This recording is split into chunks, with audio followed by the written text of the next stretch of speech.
My grandfather, born in Sicily, my first book was, he gifted to me, and it was a book about gemstones.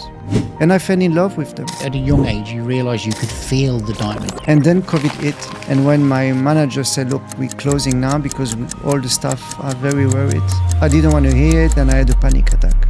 Sometimes it's not always the upward trajectory. It's a rocky road, and it can sometimes go a little bit down. The importance of those around you is critical. Welcome to today's episode of So What's Your Story, where we invite you into the dazzling world of high-end jewellery with the master craftsman himself, whose passion and innovation has made him one of the most highly respected and sought-after names in the fine jewellery, in particularly diamonds and stones. His clients include celebrities, royalty, and discerning collectors, including international brands. He was born in Sicily, and his early love for coloured stones and diamonds set him on a journey of exceptional artistry, now reflected in his signature pieces, crafted at Spitaleri in London and Dubai. Join us as I ask Pino Spitaleri, so what's your story? Thank you, Jan, for having me, and thank you for this amazing introduction. He's a humble man as well. You will realise this, a very, very humble man, but incredibly successful. And, you know, Pino, I don't know where we begin, but I would like to unravel, because you've got a great story behind all of this, haven't you? Because the pleasure of having you today here in Dubai, where you live, is that your story is one of, I mentioned the word, your passion for stones and diamonds. I recall you saying to me when we spoke outside of today's session, you feel the diamond, you sense it. And it's something that's been with you since very early on, hasn't it? Yes, absolutely. Diamond and stones in general, it's my love story. Me and my team, we built a model in London and in Dubai that, rather selling jewelry to the client, is sharing, our experience and the passion that we have for stones. Mm. So yes, my story starts in Sicily. Just to rectify it, I'm born in Belgium, but my passion, for the beauty and for making items start in Sicily via the story of my grandfather. Mm. So my grandfather born in Sicily, and he had to immigrate to Belgium because, back in the days, in the 50s, it was a very poor country. Sicily was not really supported by the Italian government back in the days. So some of the Sicilians immigrate to US, and some of them immigrate to Europe, and my grandfather was one of them. Mm. So he decided to move to Belgium in the late 50s when he was around 15 years old. He jumped in the train in the train station calling Villa Rosa. So this is the village where my family originally come from. And he explained to me that before he took the train, it was a struggle for him to find a seat. So he sat on the toilet seat during 3 days to reach a city. 3 days? 3 days, yeah. Wow. Back in the 50s, the train was not the train that we have today. It wasn't the high-speed trains we've got now, right? So the journey was to take the train in the center of Sicily, where we have a village. Wow. In Villa Rosa, in the area of Enna. And then the train was transferring to a boat, because Sicily is an island, and reach the bottom of Italy. And then the real journey started and stopped on every single station until he reached Belgium. And when he arrived after 3 days in Belgium, the doors opened, and he told me that one of the chief of the mine, because he was going to Belgium to work, he already had a proposal from Sicily, from the mine, because back in the days, Belgian population didn't want to go down 100 meters to mine charcoal. So he told me that when the doors opened, it was an Italian chief who was there on the station and told him, look, if you go to that direction, you go to the mine camp. Otherwise, you're going back to Sicily. Wow. And he told me he had 5 British pounds, on his pocket, a pajama and a luggage in cardboard. This is what he told me. So he went straight to the camp, and there he met with few friends from Villa Rosa, from Sicily. And he started his career when he was 15. And his first job was to go inside the mine 100 meters down and start to dig in and bring some charcoal in the surface. So it was very hard labor for him. Very hard labor. But isn't it funny that, and I need to ask you, is it true that, my understanding is that the compression of rock, hard rock, creates a diamond? Yeah, that's the thing, the charcoal that my grandfather was mining is very much the same composition of a diamond. It's carbon. So the difference is the pressure and the time and the temperature that the earth put on top of the carbon to crystallize. But just to go back of what you asked me in the very beginning, this is where, my story starts with the element, with the stone. Is via the end of my grandfather and all his colleagues and brothers. Because you were very close to your grandfather. Yeah, he was a massive influence on your life. Yes, my grandfather raised me and my grandmother because my mom and dad was working also very hard. Sure. So I spent a lot of time with them. And back in the days when you used to do 20 years down the mine, they used to give you a retirement. So it was around $300, $400 retirement for the rest of your life. For 20.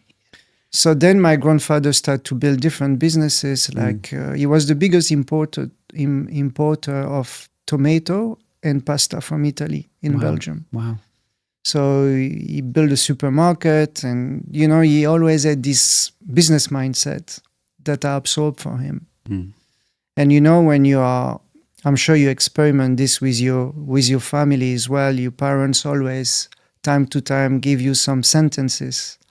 Don't forget this. Life work like this. And I was the one that you can remember. Yes, I was absorbing from my grandfather all his sentences. He was taking care. He had a passion of me. He had so much love, including my grandmother. They had so much love. I think the love that the grandfather and the grandmother have for their grandchildren is more powerful than they have for their own children. It can be. Yeah, so this was my case. It was pure love, and my grandfather was my hero. So, you used to tell me that he was going to the mine to mine diamond. So this always stayed in my mind, because he was kind of ashamed to tell me that he was going to... A proud man. Yes, he was very proud. So my first book was, he gifted to me, and it was a book about gemstones. And I fell in love with them. I remember when I was 5-6 years old, I used to go to the front of the house and try to find stones. And when I was finding a little quartz, I was trading with friends, against different toys. And this is how my business started when I was 5 years old. And then, I started, to go to school, and I was not really passionate about anything else than stones. And when I was 14 years old, my dad put me in a computering school, and I hated, I hated to be to the front of a screen. And I told him, look, I'm not doing very well at school, and I really want to be a jeweler. And my father told me, look, it's beautiful to have this passion, but we are a very modest family. We will not be able to support you. Wow. So try to find something else. If you don't find something else by the end of the summer, you will come and work with me in the steel factory. And when I told this to my grandfather, he said, no, we're going to put things together, and you're going to go to the school to the jewelry school and do what you have to do, if this is what you are passionate about, we're going to make it happen. Again, we talk about people who influence our lives, don't they? And decisions. Absolutely. And that's a pivotal moment then. Because at a very young age, you had an entrepreneurial edge to you. You were buying, selling T-shirts and bits of clothing, and Absolutely, there was that element to you. But the passion was there with the stones, with the diamonds. You started to study, and I noted that it was. I think you were still in your teens, early teens. I think, if I've got this right, and it was mentioned by the senior staff at the school. This boy, we have never seen talent like this. Yes, absolutely. So most of my teacher was monks. They used to manufacture for 100 years the calice and the decoration for the church. So I learned my craft with them. And after 3 years of school, the full program was 5 years. So it was 4 years of jewelry and orfèvrerie. We call this in Belgium orfèvrerie. So it's the art of we will call this in the UK goldsmithing. Right. Is the art of manufacturing crosses for church, right, calice, and jewelry. And after 3 years, so just to go back to the program, is 4 years of classic program in jewelry, and the last year is a master. And after year 3, they called my father, and they told my father, look, I think it's time for him to go out of the school because we have nothing else to teach him. It's been probably the best student that we had in the history of the school. Wow. So my father then was extremely proud, and had he then forgotten about the steel factory idea? Yes. But in the same time, he admitted that he was wrong, And then I received the full support of the family, and I went to Luxembourg and I opened my first manufacture because between all my school hours, I was developing technique in the basement of my house. Wow. So we set up a little workshop there. And I invent my own technique of microsetting. So it's involving new technologies, microscope, to the diamond setting to go deep inside the metal.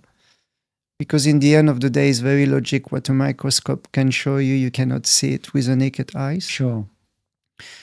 So back in the days, we used to have those jewelers who do a little bit of everything. Polishing, designing, making, setting stones. And I was always passionate about grand chef, in the kitchen. I used to watch a lot of documentaries about grand chef, especially French documentaries. And I noticed that in the kitchen of a grand chef, you have the chef who's doing the fish, the chef who's doing the meat, the pâtissier who's doing, the dessert. And I was like, why don't we do this in the jewelry sector? Why one jeweler have to be involved on everything? So was it quite normal for one jeweler to do everything? Yes, but by doing that, you're not becoming a master of techniques, That was my point. If you set up a team together and you have one jeweler who's doing diamond setting, one who is doing only color stones, one who is doing only polishing all day long, you reach a level of perfection that you cannot reach when you're doing a little bit of everything. Sure, I understand. And this is what I put in place. And very rapidly, I had a lot of clients in Luxembourg. I was working for a lot of jewelers in Germany. I was the only diamond setters in Luxembourg. Wow. So in the early age, I gained a lot of success in the business until I showcased my craft in Basel. Years ago, we used to have a yearly show in Switzerland, in Basel, where all the biggest jewelers in the world showcase their pieces. But they stopped that now. I think they change it for different locations. Is one in Hong Kong, It's one in Vegas now. And at what age were you at this stage then? I was around 19 years old. Wow, so you're still very, very young. Yes, I was around 19 years old, and I was invited by the show to showcase my techniques. So I bring down in Switzerland my bench, my microscope, do the setup. And what was really new is that I plug a camera on top of my microscope so people... So you can see. Yes, it was possible for the public to see what I was seeing in my microscope. Goodness me. So this was like groundbreaking. This was like, I'm imagining. Tell us, has this been done before? No, it's never been done. It's been done in the watch industry, to showcase movement for the public to understand how the movement work. So I did exactly the same with our industry, in the jewelry industry. And then a lot of jewelers came to see my showcase until I met with Graff, I'm sure everybody knows who is Graff Jeweler. Tell those who don't, because there's basically there's big names in the jewelry world, isn't there? Yes. There's Graff, Lawrence and Raymond. Absolutely. And De Beers. Yes. There's a couple of others, but correct. The Graff name was and still is very highly regarded. Yeah. Yeah, Graff is one of the most successful high-end jewelry in the world. I have a lot of admiration for what they did, especially in one generation. Lawrence Graff started in the 50s in Hatton Garden and grow an incredible business. I think he built what we can call the peak of the pyramid on our industry. And I had the chance to meet him when I was 19, 20 years old. And he introduced me to his brother, Raymond, who is probably, I would say, my mentor. Wow. He changed my life. He gave me a great opportunity to join his team. How did that feel at that age, Pino? You're still young. You're 19, just going into 20. Suddenly you've been recognized by the biggest and the best in the world. So, they're seeing this young, talented guy and embracing you to the point of you worked for them and helped them build a phenomenal 1 billion in sales. Probably beyond that. Yes. So how did that feel to you as a person of a young man at that age? Did it feel overwhelming? Were you quite cool with it?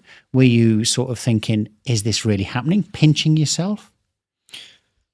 Look, I can tell you that the feeling, it's very much like you're a football player, you play for, I will say, a second league team, and someone asks you to sign with Real Madrid and be part of the Champions League, Or other teams. I'm going to say that to the camera. Yes.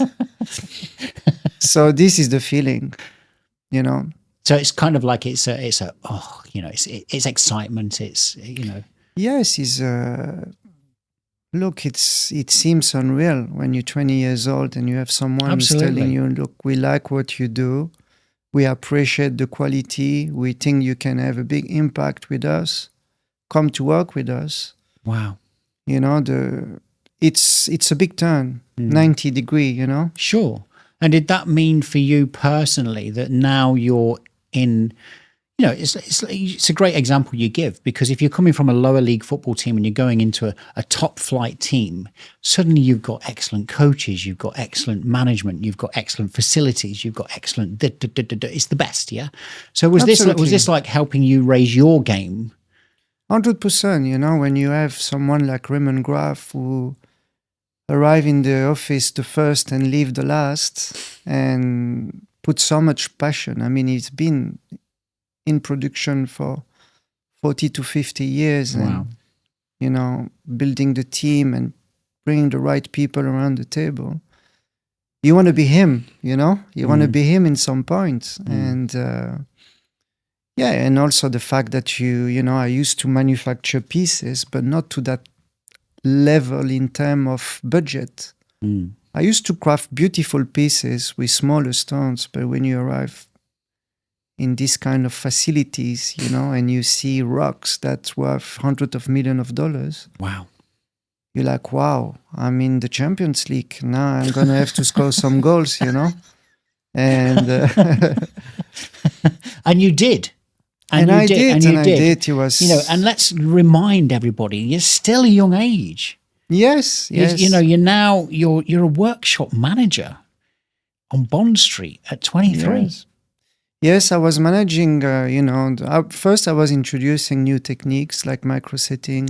I changed the setup in my department. We bring microscopes, Graver Max, you know, it's like tools who works with air compressor. You know, I bring some new technologies and I teach all my team how to set stones.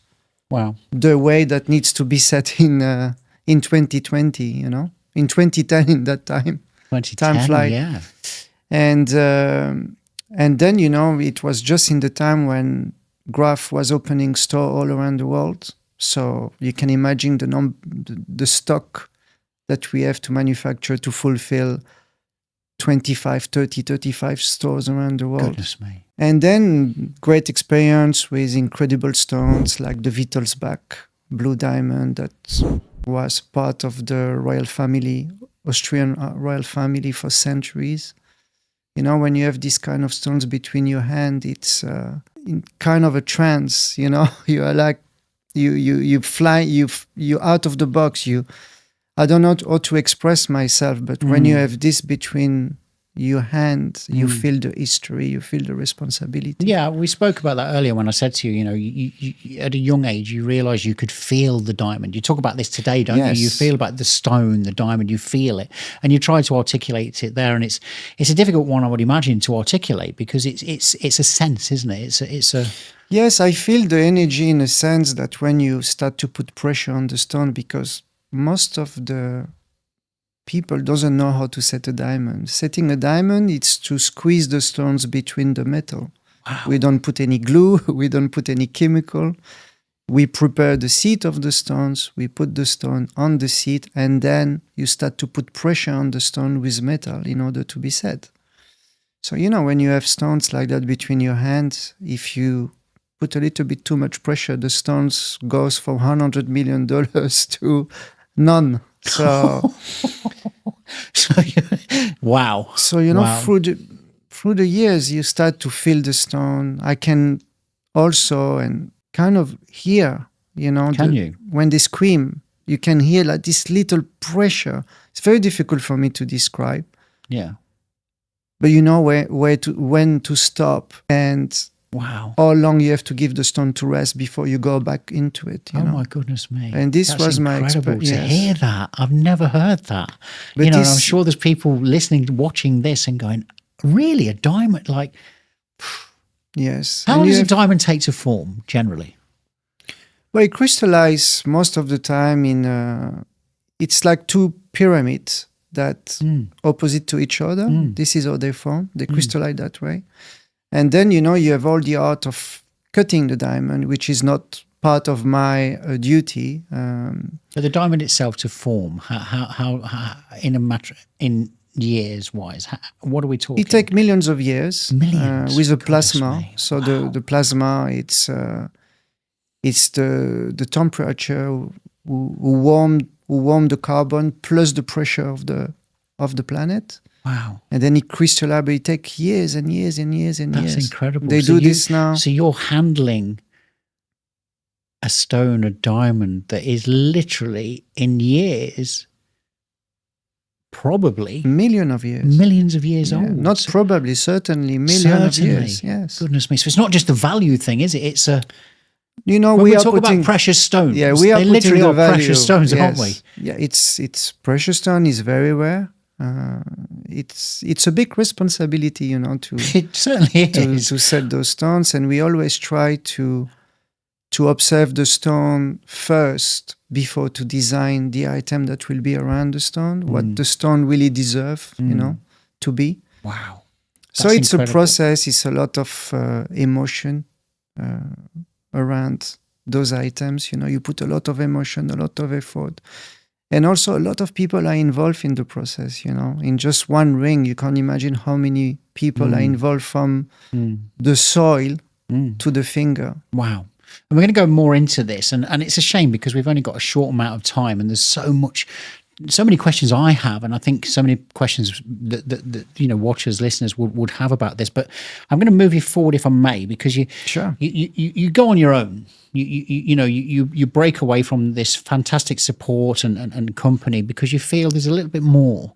So you go on your own, and you're married. Your wife's actually in the studio here. I hope it's okay to mention that. Of course. The other side of the camera is Aisha, and you describe Aisha as your one and the only true love of your life. Absolutely, yes. Aisha came into my life in a very difficult period because I was just moving from Europe to UK. I was alone, so I come from a very big family where everybody stick together to a place that I don't know anyone. So, and then I bumped into her in a restaurant, and since that day it's incredible. It's been how many years now? 15 years. Wow. That we are together, yeah. Because when you went on your own, you rented a bench at £300 a month. Absolutely. You're working 16 hours a day on average. Yes. Aisha was carrying your first child. Absolutely, yeah. So, people forget this about business, about entrepreneurialism, and they tend to see the end bit. Do you know where I'm going with this? Yes. They see this, Pino Spitaleri, internationally recognized, one of the world's best, if not the best diamond jeweler, micro-setting, innovator, has a business now worth, But this is the crucial bit. 16-hour regular days with your love of your life carrying your child. There's going to be times when you need to be solid as a unit. And I know you've expressed this to me, and again, I hope you don't mind me saying that there's been moments in this journey of yours where it wasn't always pretty. And there were moments where COVID, for example, affected you. You felt quite depressed at some points. And Absolutely. Aisha was always behind you saying, come on, Pino, come on, honey, we can do this. Absolutely. It's, I wouldn't be where I am today without Aisha. And it's very selfish to say where I am, where we are, because we are together, we build this together. And I would also give more credit to her than me, because really she's my rock. And no pun intended. Yes. No, look, I'm not doing any movement without asking her advice. Wow. So that says so much. Yes. I think we live in a society, and this is my personal opinion, but behind every success story there is a story. Yes. This podcast is called So What's Your Story? Everybody has a story, but there's often it's very humble of you, Pino, to recognize the importance of the solidity of that relationship. Not just Aisha. I don't mean to dismiss Aisha at all. Your grandfather, your father's decision. There's been the opportunity you had with the Graffs. There's so many pivotal points in your story that as a man, you recognize those and say, it's not all about me. It's not about me, I believe for any businessman, it's not only about them, it's about families, people that's been around, the luck, the good start on top of your head. It's many different factors. But in my case, my wife, play a very big role, I think what I'm alluding to here is a lot of entrepreneurs race away and they chase the dollar, and it's all about the and they forget sometimes who helped them get there, who was an integral part of it, and who really is important. Because as you experienced yourself, sometimes it's not always the upward trajectory.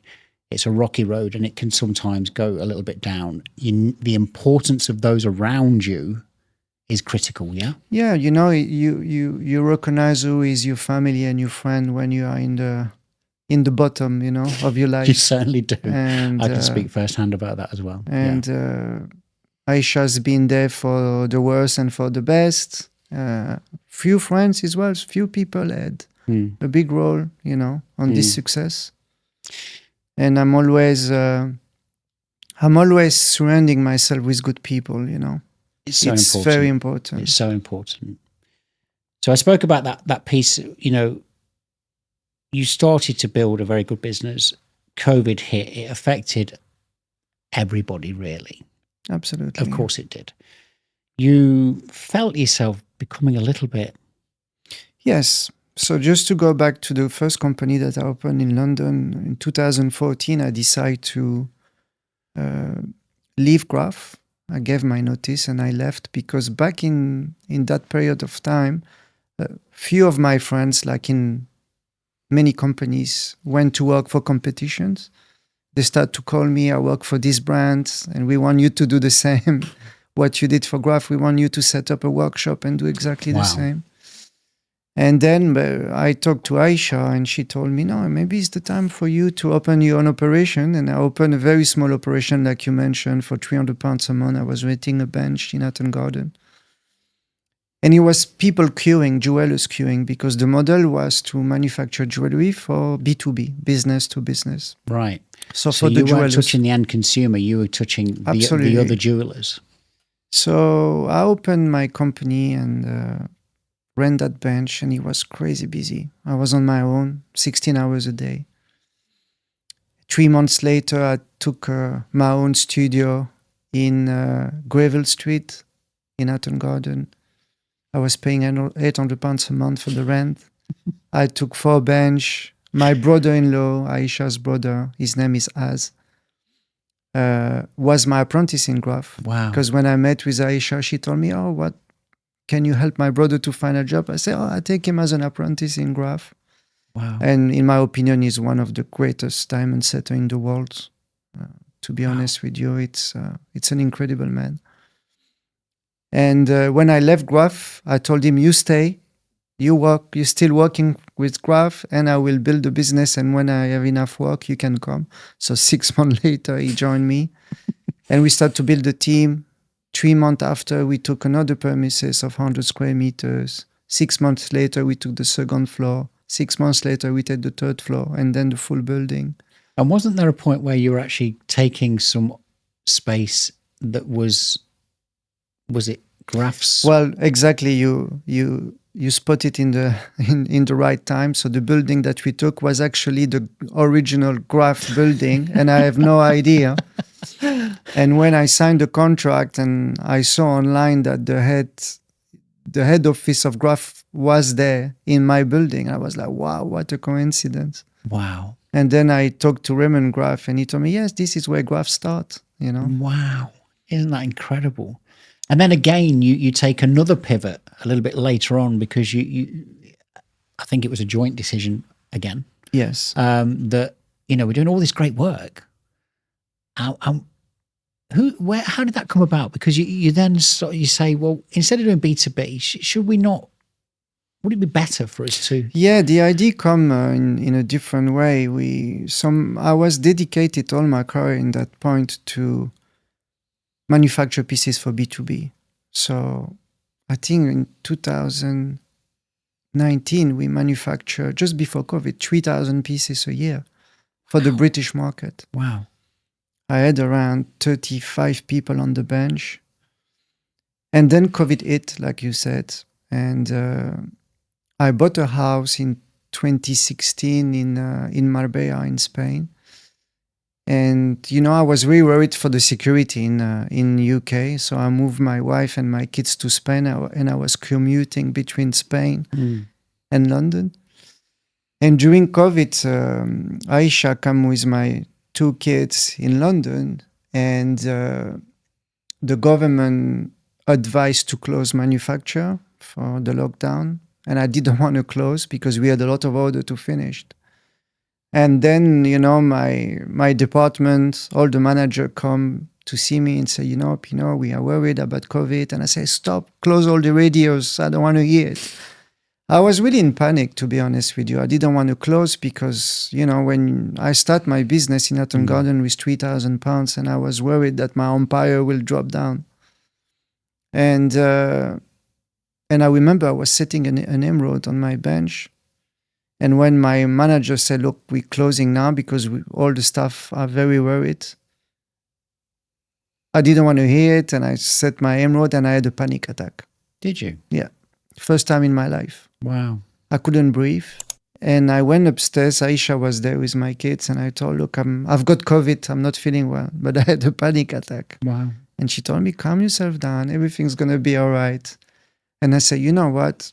Let's close. We packed and we go to Spain because now the lockdown starts. So we packed. We catch the last plane for Spain. So we arrive in Marbella. And then I was very depressed. I was worried and also depressed because I didn't have the opportunity to touch stones again.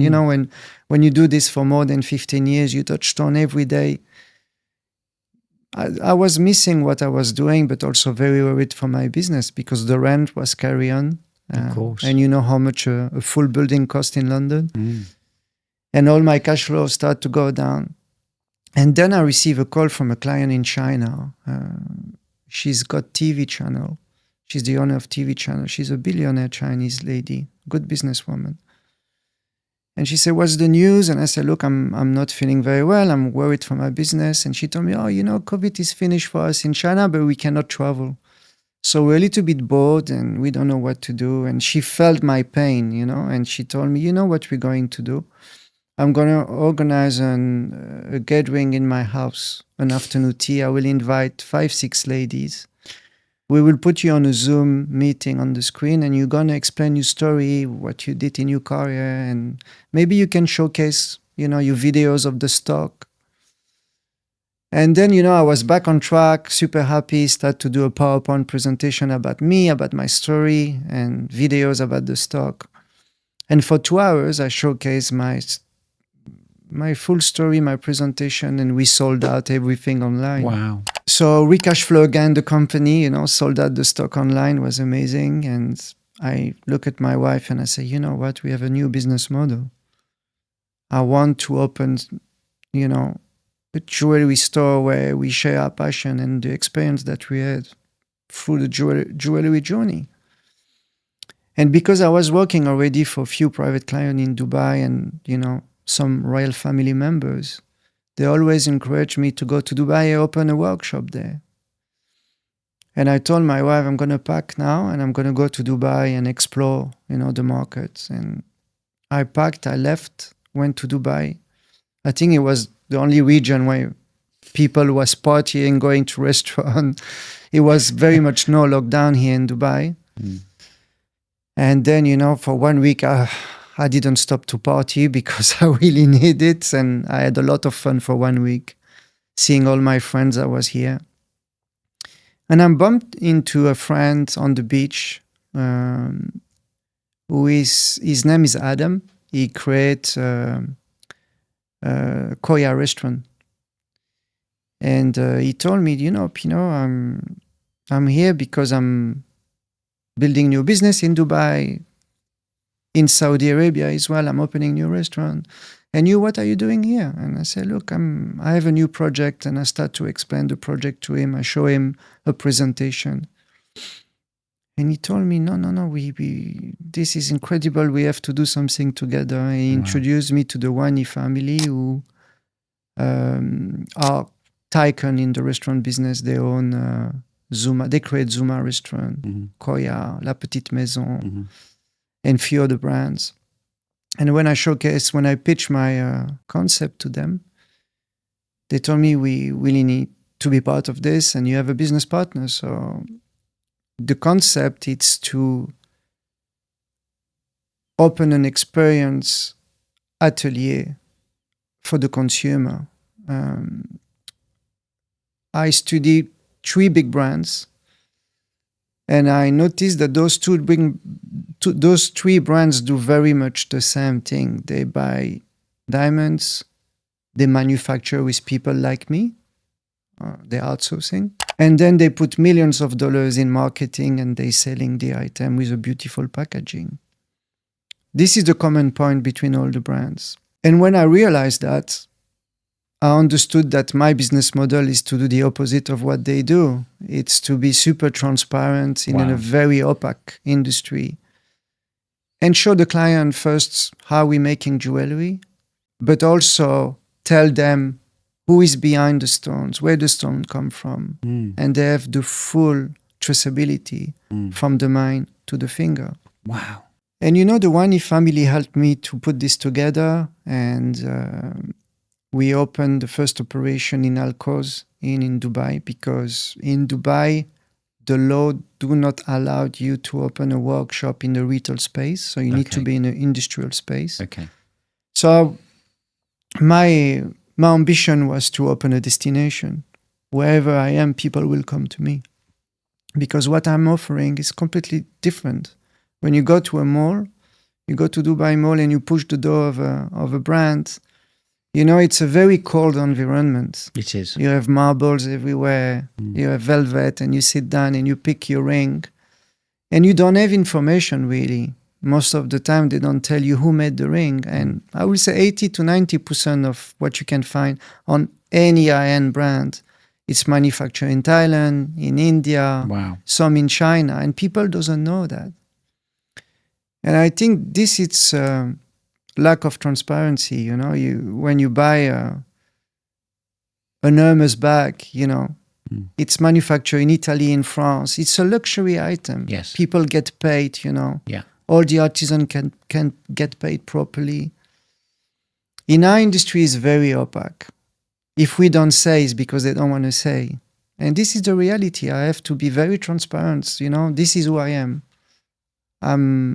I have nothing to hide. I'm a manufacturer. Rather than going to India to manufacture, I prefer to bring Indian to my house, teach them, and to change their life, because they are the heroes. What is a jeweler? A jeweler is someone who sits on the bench and manufacture the pieces. He's not someone who buy a piece of jewelry and sell it and put millions of dollars of marketing around it. He's the guy who mined the diamonds. My grandfather, who goes hundreds meters down and gets sick over the years because, hard labor. They are the heroes. And I want to showcase those heroes. They are the piece of jewelry. They are the guys who sit on the bench and manufacture to the front of you. And I want to give the credit to them, when, we had a sheikha the other days who came to the workshop and she made a piece with us. I took her hand and I bring her to the workshop and I said, this is the guy who manufactured the piece for you. Wow. And she was crying. She said, it's so emotional, that you are so transparent and show me those guys who are the manufacturers. It's fascinating to hear and refreshing to hear, isn't it? Because, we're talking about sometimes, very often, a very expensive purchase by an individual. And if you've got no traceability, what are you buying? So you've sort of torn the rule book up, haven't you? I'm just being transparent and establish the truth, I know. How do you think your techniques then have changed the way gemstones sit in high-end jewelry? I think my techniques bring to the industry quality, by using new technologies. In the end of the day, a computer, it's millions times more precise than a human. And if you can mix the know-how of a human with a computer, you achieve excellencies. And this is what I did. It's nothing complicated. It's just that I study what the new technology can bring to our art and make it as a piece of art, but by reaching perfection like a Swiss watch. A Swiss watch, you have all the machine who's doing the component. Sure. And you have the human who bring the piece together and put it together. and then the watch start to tick. And this is what I did with the jewelry, I believe. Do you think that your techniques, your innovations, and we're talking, when we think back at the story we've heard today, these were recognized. You were recognized as a kid. Yeah, I think so. We've never seen anything like this. They were talking about you. We talk about going from this in the metaphoric terms of the second division up to the Champs League. You're in the Champs League and you've been there for some time. So how do you keep that freshness about it? And how do you keep pushing yourself and those around you to maintain that top accolade? Because you're recognized, you've won awards, you know, in your younger days and now. How do you keep on top of that? Well, I guess is by, exploring new material. Today we don't work only with gold, for example, or platinum. We work with titanium. So we start to manufacture super high-end pieces of jewelry with titanium.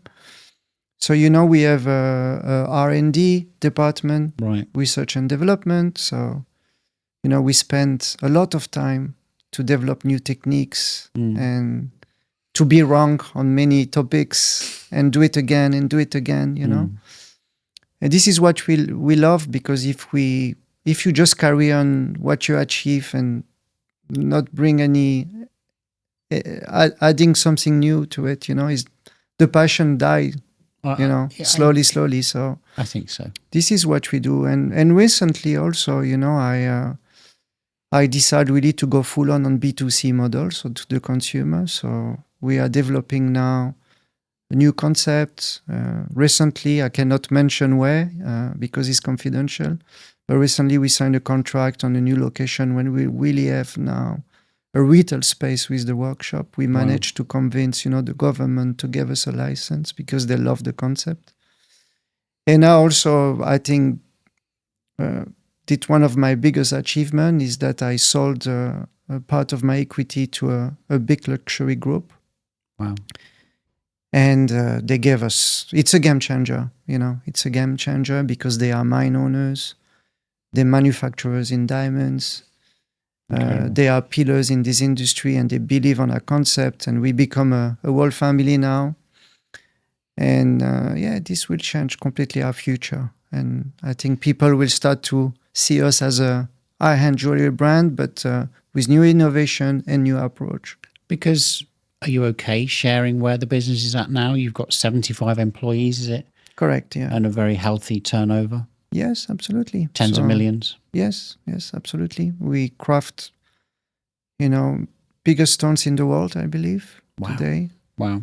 But, we invite anyone with any budget to come to see us because, our first punchline is to share the passion that we have with our client. And, small client always can become a very big client. Of course. So we take care of everyone. We manufacture today set, we call a set like necklaces, bracelet, ring, earrings for royal family in Saudi, in UAE. So we're doing a lot of weddings, sets. Because, they don't pay for the marketing. They don't pay for all the branding, the big bag, when you go out of the shop. They pay for craftsmanship, quality, and they pay for values, And let's talk about the stones themselves, if we may, Sure. And I know that we could do a long piece on this, so let's try and condense it. But, you're very, you spoke about, when your clients buy from you, you've got the whole journey. They can see the whole journey. They can come into the workshop, they can meet the person who set the stone, polished it, etc., etc. But what do you think about, the journey of unfolding ethically sourced stones there's lab stones now. There's all sorts of different things, isn't there? Absolutely. And what's your view on that? And what about sourcing ethically? So we are part, first you have to know that we are part of RGC, which is the Jewellery Council. We are audited every 3 months on our supply, the way that we're treating our employees, the health and safety, the environment where they work. But in terms of sourcing, I just mentioned that our partner now is a new partner. So the Wani family stepped out of the business because unfortunately Arjun, God bless her, he lost his daughter recently. Sorry. And so we took the decision, he wanted to get retired from business. So we took the decision to buy back the equity, and we partner with a new group. And for me, it's also a member of the Champions League. He's a mentor. It's a real dream achieved. His name is André Messica. Okay. It's one of the tycoon in our industry. So he's my business partner, and I'm very proud to say. So in this group, they only source their diamond in an ethical source. We have every single stones that we purchase have the origin. He's got his own diamond cutting and polishing. And he gave, rather than only be an ethical sourcing, he also give back a lot. He created these polishing facilities in Namibia where most of the employees are disabled. They are on wheelchairs or they're deaf or speechless. And he teach them, he opened an academy, and he really changed in that region, in a positive way. So, every single stones come with certification. We have also on the GIA certificate, we have the origin of the mine.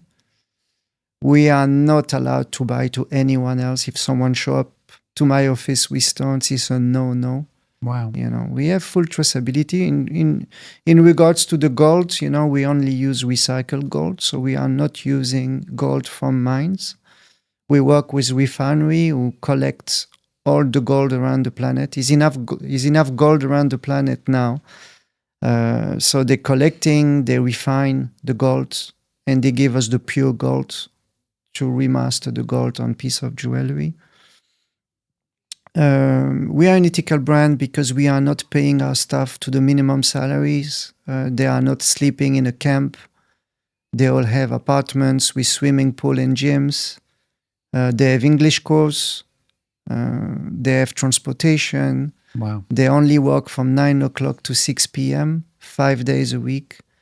They are not working 12, 14 hours a day, 7 days a week, like we can see usually. They are my family. So I treat them well, and they treat me even better, by crafting what they do. And